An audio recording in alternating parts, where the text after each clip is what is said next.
Hello, Chattanooga. Here's a quick look at today's top stories.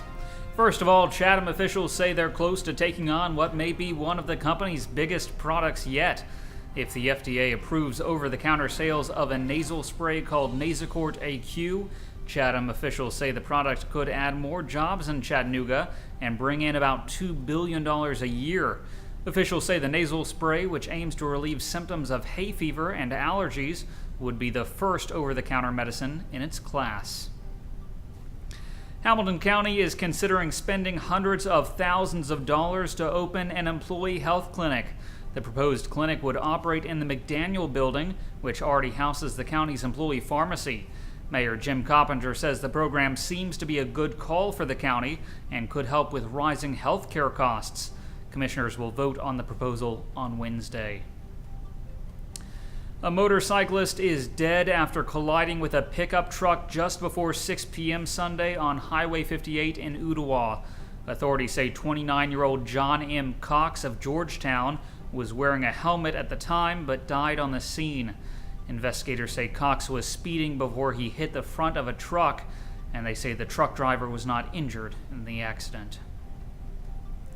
A Chattanooga jury has found Jericho Hawthorne guilty of murder in the slaying of 23-year-old James Williams Jr. Hawthorne, a member of the Gangster Disciples, was convicted of shooting Williams to death during a 2011 robbery. Judge Rebecca Stern sentenced Hawthorne to life in prison on the murder charge.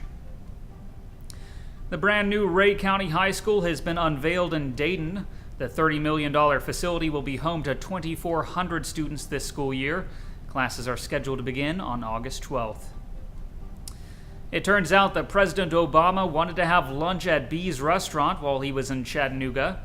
The restaurant's owner, Doug Bradshaw, says he received a call from the Secret Service asking if the president could come eat lunch while he was in town on Tuesday.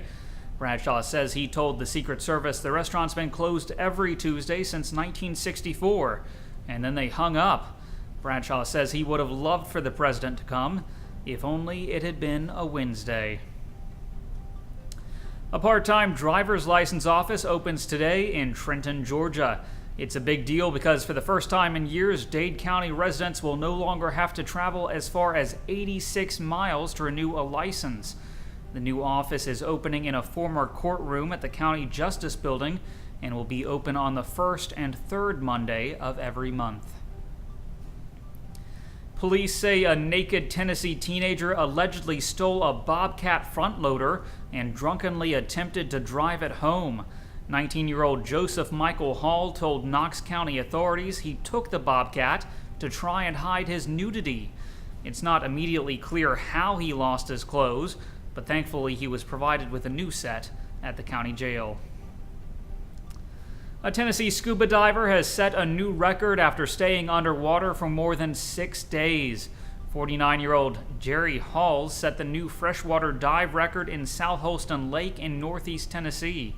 Hall lost about 30 pounds during the dive, which was used as a fundraiser for the children's charity of Bristol Motor Speedway. And finally, a Chattanooga man has completed a trip from Cuba to Florida on nothing but a stand-up paddleboard. Ben Friedberg is believed to be the first person to complete the 111-mile voyage, and he made it in just 28 hours. Turning to weather, today will be mostly sunny with a high near 87 degrees. The low tonight will be around 67. I'm Harrison Keeley. For more on these stories and updates throughout the day, follow us on Facebook and visit timesfreepress.com.